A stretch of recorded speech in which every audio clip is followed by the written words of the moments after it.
Bom? Bem, lembrar que a aorta está localizada no compartimento retroperitoneal, né? É uma continuação da aorta torácica, né? Então, a aorta torácica, ele atravessa o hiato aórtico do diafragma e aí, então, a gente vai ter a aorta abdominal. No nível ali de L4 da cicatriz umbilical, a aorta se bifurca, dando, então, as artérias ilíacas comuns, direita e esquerda. Tá?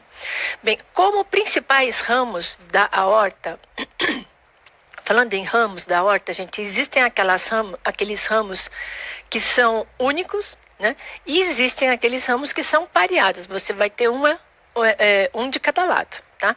Então, como esses ramos únicos, a gente vai ter o quê? O tronco celíaco. Né? Então, o tronco celíaco posterior emerge da aorta, bem fácil de ver, e posteriormente, então, ele vai da gástrica esquerda, hepática comum e artéria esplênica, tá? 1 centímetro abaixo, mais ou menos, da emergência do tronco celíaco, a gente vai ter a artéria mesentérica superior, que também é um ramo único, tá bom? E mais para baixo, então, por último, como ramo único, a gente vai ter a artéria mesentérica inferior. Bem, como ramos pareados, ou seja, você tem direito e esquerdo, a gente tem como principal representante que é as artérias renais, né? As artérias renais, seguido das gonadais e das lombares, que realmente são mais difíceis da gente avaliar pelo ultrassom. Além disso, a gente tem as primeiras que saem, são as artérias frênicas inferiores, mas que não têm manifestação, né? Não são acessíveis pelo ultrassom, tá? Bem, em relação à aorta, né, o diâmetro mais ou menos aproximado, né, que a gente observa, fica ali ao redor de 2 centímetros, né, 2 e pouquinho, mais ou menos, 1,8, 1,7. Lembrar que o homem tende a ter a aorta um pouco mais calibrosa do que a mulher e normalmente a aorta ela tende a ter uma certa ectasia, né, com a idade, né? Então, no idoso, a gente costuma encontrar uma ectasia da aorta, principalmente aonde? Na porção mais cranial, tá? Bem, a gente está falando em ectasia. O que é ectasia? A gente fala que a aorta está ectasiada quando ela tem um calibre aqui entre 2,5 e 3 centímetros, tá? Acima de 3 centímetros não é mais ectasia, é aneurisma, tá bom? Em relação aos achados de Doppler, espectral da aorta, o padrão espectral que você vai encontrar na aorta vai variar conforme onde você vai colocar o seu volume de amostra. Se você colocar o volume de amostra no segmento mais superior cranial da aorta abdominal, então antes daquela saída daquelas artérias viscerais que a gente já comentou, você pode encontrar um fluxo de padrão bifásico. Né? Por quê? Porque a própria saída daquelas artérias viscerais acabam levando a uma resistência menor, né, distalmente. Em contrapartida, se você colocar o seu volume de amostra na aorta distal, então depois que saíram todas as artérias viscerais e dali para frente você vai ter a bifurcação e as artérias ilíacas, o padrão espectral é trifásico, indicando o quê? Uma resistência distal alta, tá bom? Tem que ter aquele componentezinho reverso. É considerado normal a velocidade entre 70 a 140 centímetros por segundo. Aqui vale lembrar, né, que essa velocidade pode variar, pacientes jovens, crianças, idosos, miocardiopata, cardiopata. Então, pode variar, mas normalmente fica, né, nesse intervalo aqui entre 70 e 140 centímetros por segundo. As artérias ilíacas, lembrar que as artérias ilíacas, elas vão bifurcar, dando a superficial profunda, depois vão lá para a perna femoral, né, e continua. Então, é um leito de alta resistência. As artérias ilíacas sempre tem que ter um padrão trifásico, né, no mapeamento espectral, e as velocidades um pouco mais elevadas, tá bom? Bem, aneurisma de aorta abdominal, né? Então, um dos parâmetros, né, eu já falei, é quando o diâmetro é maior que 3. Né? Então, maior que 3 não é ectasia, é aneurisma. Né? Ou o outro critério que a gente utiliza para todas as artérias, não só para a aorta, né, é quando o diâmetro, naquele segmento dilatado, que você está em dúvida se é aneurisma ou não, você vai medir lá o diâmetro. Se ele for 50% maior, né, 1,5 vezes maior do que o segmento normal adjacente, então, é outro parâmetro, né, que nos permite diagnosticar como aneurisma, tá bom? Lembrar que dos aneurismas arteriais, né, de um modo geral, né, a aorta abdominal é o local mais comum, tá? Ela é mais frequente no segmento infrarrenal, então abaixo da emergência das artérias renais. Predomina nos pacientes, é mais frequente, né, nos pacientes do sexo masculino, acima de 65 anos, tabagistas e com histórico familiar. Bem, aqui uma informação, já foi questão de provar algumas vezes, né? Por definição, a gente viu, né? A aorta é maior que 3, artéria ilíaca comum, gente, a gente define como aneurisma quando o diâmetro é maior que 1,5 centímetros, tá? Então, até 1,2 está normal, 1,2 até 1,5 a ectasiada e acima de 1,5, né? Então, é um aneurisma, tá? Bem, assim como nos outros locais, né, é importante a gente sempre definir aneurisma verdadeiro, ter em mente, né, a definição, a diferença entre aneurisma verdadeiro, pseudoaneurisma, falso aneurisma. O aneurisma verdadeiro, então, é aquele em que você tem uma dilatação localizada da artéria, então ela vai possuir todas as camadas, né, da parede, né, da artéria.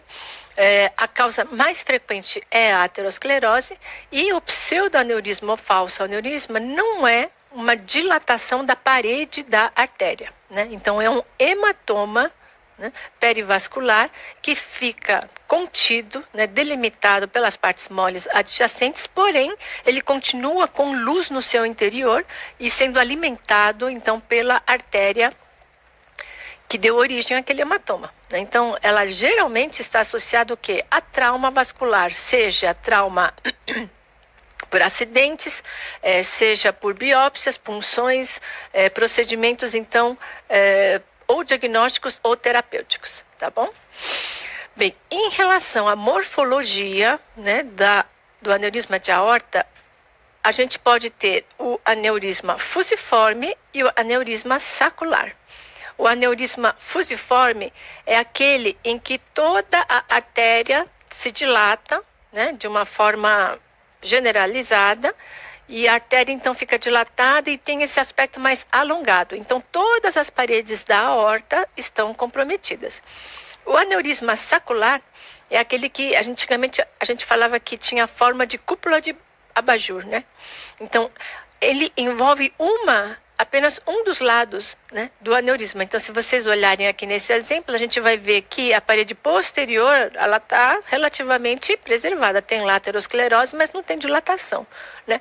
E a parede anterior, então, é a que dilatou e formou esse abaulamento. Então, esse tipo de aneurisma, a gente classifica como aneurisma sacular e é aquela que tem maior predisposição para romper em relação ao aneurisma fusiforme, tá bom? Quando a gente vai fazer a avaliação de um aneurisma de aorta, a gente precisa ter conhecimento de alguns parâmetros, né? Então, a gente precisa saber o que é o colo proximal do aneurisma, né? Então, o colo proximal do aneurisma é aquela distância entre a artéria renal localizada mais inferiormente e o início do aneurisma, né? Então, colo proximal. O colo distal, né, é aquela distância entre o final do aneurisma e a bifurcação, tá bom? Além disso, a gente precisa sempre fornecer o maior diâmetro transverso, a extensão longitudinal e, se for, geralmente é do segmento infrarrenal, a gente precisa estender a avaliação para as artérias ilíacas, ver se elas estão comprometidas ou não e dar o diâmetro dessas artérias em caso positivo, tá bom? Bem, em relação ao tratamento da aneurisma, a gente pode ter dois tipos de tratamento, né? Então, a cirurgia convencional, né, em que o médico vai lá, abre, né, aquele segmento dilatado e ele faz o quê? Ele coloca uma prótese, né, aqui, naquele segmento dilatado, tá bom? Esse tipo de tratamento a gente tem o quê? Suturas, né? Então, proximal, término terminal, né? Então, você vê a sutura da aorta com a prótese aqui em cima e nas ilíacas, né, Então, você tem vários pontos de sutura e a própria abertura da parede da aorta, tá? Então, como é uma cirurgia aberta, gente, quais são as principais complicações desse tipo de tratamento, né? Então, uma delas é infecção, né? E a outra é o pseudoaneurisma, né? Se por algum motivo, né, continuar a extravasar sangue aqui, porque esse ponto ficou deficiente, teve uma deiscência de algum ponto, sei lá, por algum motivo técnico, começa a ter extravasamento de sangue por aquele local, você pode ter formação de pseudoaneurisma. Tá? Então, na cirurgia convencional, as principais complicações são pseudoaneurisma e infecções. Outro tipo de tratamento é o tratamento endovascular, né? Então, no tratamento endovascular, você não tem, né, essa incisão da parede da artéria, né, com pontinhos, nada disso, né? Então, você faz uma punção da artéria, leva o stent através de um catéter introdutor e ele vai lá e vai acoplar, abrir, né? E vai acoplar ali naquele segmento dilatado, tá bom? Então, nesse tipo, você não tem a abertura da artéria nem sutura, tá? Qual é a principal complicação desse tipo de tratamento, né? É o endoleak, né? Então, todo mundo já ouviu falar do endoleak. O endoleak, né, por definição, é a presença de fluxo, né, externo à prótese no interior do saco aneurismático. Tá? Então, aqui você tem um exemplo. Você tem um aneurisma de aorta. O médico foi lá, colocou aqui, né, o stent. Né? Então, se esse stent for bem posicionado e acoplado, o que vai acontecer? O sangue que vem pela aorta, ele vai continuar pelo stent e vai seguir seu caminho. Eventualmente, você pode ter algum problema de ajuste, de acoplamento aqui da prótese, que pode ser na região proximal ou na região distal. Tá? E ocorrer extravasamento de sangue através daquela área que não ficou bem ajustada. Então, este tipo de endoleak é chamado de endoleak tipo 1. Então, tipo A, quando é em cima, tipo B, quando é embaixo. Então, o endoleak tipo 1 ocorre nas extremidades por uma oclusão inadequada da prótese, né, do stent, né, ao saco aneurismático. Então, há uma separação entre esses dois componentes por onde vai havendo extravasamento de sangue. O tipo 2 é quando esse fluxo que você encontra no interior do saco aneurismático, fora, né, do stent, ele é dado por ramos colaterais. Tá? Então, esses ramos colaterais, né, geralmente se originam da artéria mesentérica inferior ou dos ramos lombares, né, é o tipo mais comum de endoleak observado e normalmente ele se resolve espontaneamente sem necessidade de intervenção, tá bom? O tipo 3, né, é quando você tem alguma falha estrutural da prótese, tá bom? Então, ou você tem quebra, ou você tem lesão daquela prótese, fica uma falha, né? E através daquela falha, então, há um extravasamento de sangue da endoprótese para o saco aneurismático. O tipo 4, ele é decorrente do próprio material, né, da prótese. Né? Então, a porosidade desse material permite a passagem do sangue, né, da endoprótese para o saco aneurismático. E o tipo 5 é chamado de endotensão. Neste tipo de endoleak, quando a gente vai fazer o exame, a gente não consegue detectar fluxo. Parece um exame normal, né? Você não vê fluxo fora da prótese, no interior do saco. Só que o que acontece? Faz parte do exame você medir o diâmetro do saco aneurismático, né? Então, não adianta só avaliar a endoprótese, você precisa medir o diâmetro do saco aneurismático. O que a gente observa? Que aquele saco aneurismático continua a crescer. Ele continua a expandir.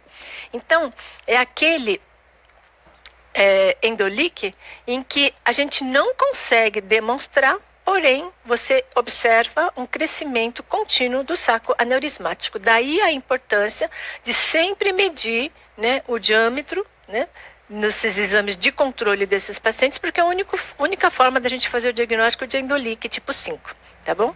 Então, aqui é um exemplo de endoleak. Tá?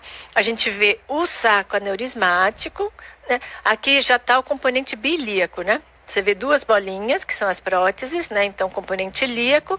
O normal é o quê? É a gente ver fluxo só aqui, dentro da prótese. E aqui a gente observa um fluxo, né? Fora da prótese, dentro do saco aneurismático. Então, caracterizando um endolique, tá bom?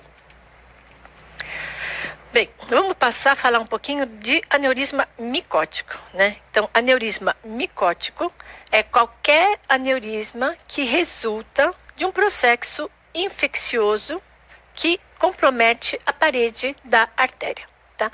Aqui, apesar do nome micótico, pode ser fúngico, pode ser bacteriano. Então, é um processo inflamatório, infeccioso, na realidade, que vai pegar a parede da artéria, vai levar a uma lesão, muitas vezes a uma destruição daquela parede da artéria, e aquela artéria dilata, né, originando um aneurisma, tá? Essa contaminação da parede arterial pode ocorrer por via hematogênica, né, por contiguidade ou por uma inoculação direta, né? Então, tipo um trauma vascular mesmo, né? É um aneurisma que tem importância da gente lembrar dele aonde? Nos pacientes drogaditos, né? Então, pacientes usuários de drogas intravenosas, imunodeprimidos, né? É outro grupo, e após procedimento vascular invasivo, seja terapêutico, seja diagnóstico, tá bom? Bem, lembrar que antes, né, de você ter o aneurisma propriamente dito, então aquela dilatação da parede da artéria, a gente vai ter uma fase inicial que precede essa dilatação, em que a gente vai ver o quê? Os sinais infecciosos, né?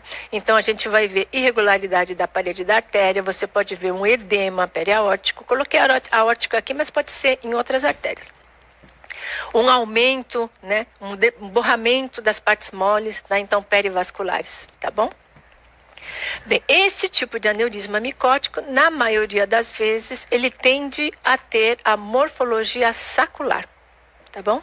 Dependendo do agente, a gente pode encontrar gás associado, né, e coleções líquidas, tá bom? Coloquei aqui que das artérias periféricas, gente, a mais frequentemente acometida é a femoral, tá?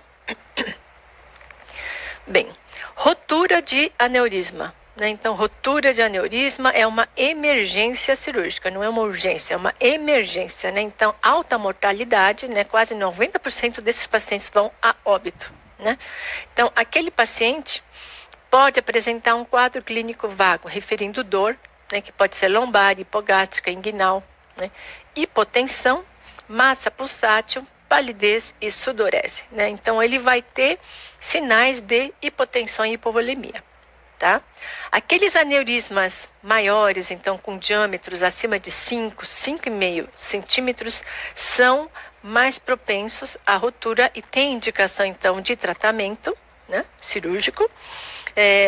Quando ocorre a rotura, a gente vai depender muito, né, do tamanho da rotura, do tamanho do extravasamento sanguíneo que pode ocorrer ou não, tá? Então, a gente vai ver borramento dos contornos, borramento dos planos adjacentes, pode encontrar hematomas adjacentes, né? Então, vai depender muito ali, cada caso vai ser um caso, né? Então, aqui é um exemplo, né, em que a gente observa a área de rotura do aneurisma com extravasamento ativo, né? Então, está havendo um sangramento ativo no caso dessa rotura, tá?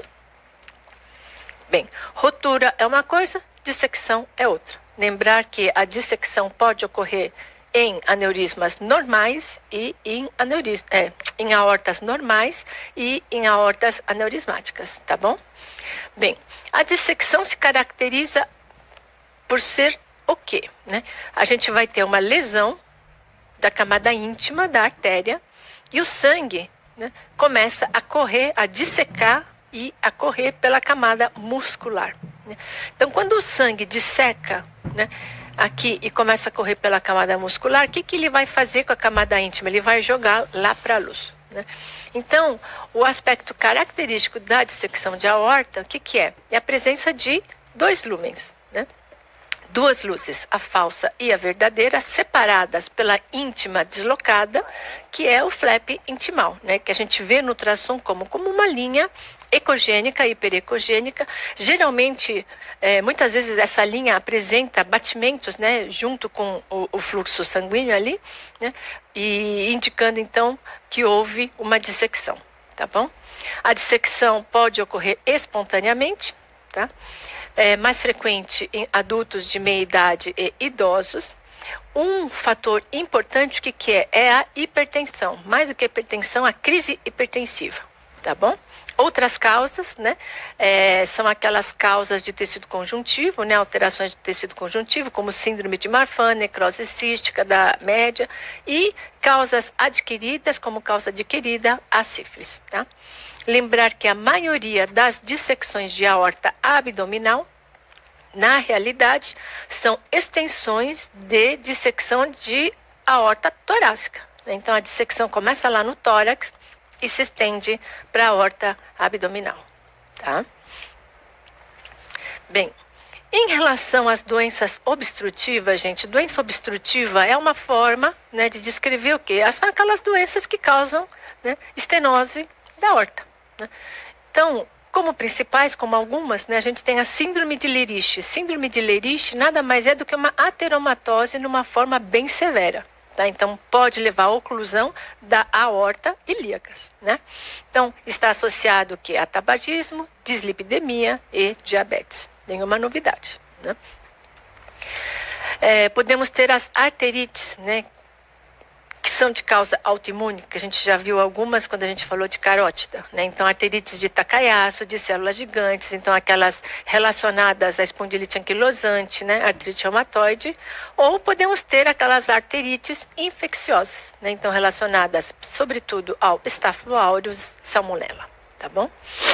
Bem, essa síndrome da aorta média, na realidade, nada mais é do que o quê? Do que a displasia fibromuscular. Tá? Então, a gente já viu que a displasia fibromuscular, ela tem uma tendência de pegar artérias de calibre médio, então artéria renal, né, principalmente, né, carótida, né, que a gente já viu, porém pode comprometer também a aorta, tá bom? Então, é uma arterite não inflamatória, né? É o que diferencia, por exemplo, do Takayasu, tá bom? Então, não tem, se você fizer um corte ali, uma biópsia, for ver, não tem célula inflamatória, tá bom? Então, displasia fibromuscular, síndrome da aorta média, envolve ramos viscerais, então, a artéria renal em 60% a 90%, aí vai depender muito da literatura, né? Dos pacientes está comprometida, pode pegar artéria mesentérica superior em 35, 50%, pode pegar carótida em 60%, né? Então, tende a pegar artéria de calibre médio, tá bom? É uma causa importante, né, que deve ser pesquisada, né, de hipertensão em crianças, tá? Então, pacientes bem jovens, tá bom? Aqui para lembrar, né, gente? Quando a gente tem uma estenose arterial, seja por que causa for, né, tudo bem que a causa mais frequente é a aterosclerótica, lembrar que ocorrem alterações hemodinâmicas não só no local da lesão, né, mas antes e após. Tá bom? Então, antes da lesão, a gente pode ter uma elevação da resistência, essa artéria pode ficar mais calibrosinha, né? Mais ectasiada, né? No local da lesão, a gente vai ter o quê? Aumento da velocidade e turbilhonamento de fluxo, e distalmente a gente vai ter uma vasodilatação compensatória, levando a uma queda na resistência, tá bom? Em relação à graduação das estenoses na aorta, ela segue o mesmo princípio das artérias periféricas, tá? A gente mede a velocidade no local da estenose, então você vai medir a maior velocidade, você vai usar a maior velocidade que você obtiver aí, prestar atenção no ângulo Doppler, você vai dividir essa velocidade pela velocidade no segmento antes, né, do local da estenose. Se essa velocidade dobrar, né, então velocidade 2 vezes maior, se essa relação for igual a 2, maior que 2, né, a estenose a gente classifica como maior que 50%. Se essa velocidade triplicar, né? A gente classifica em maior que 70 ou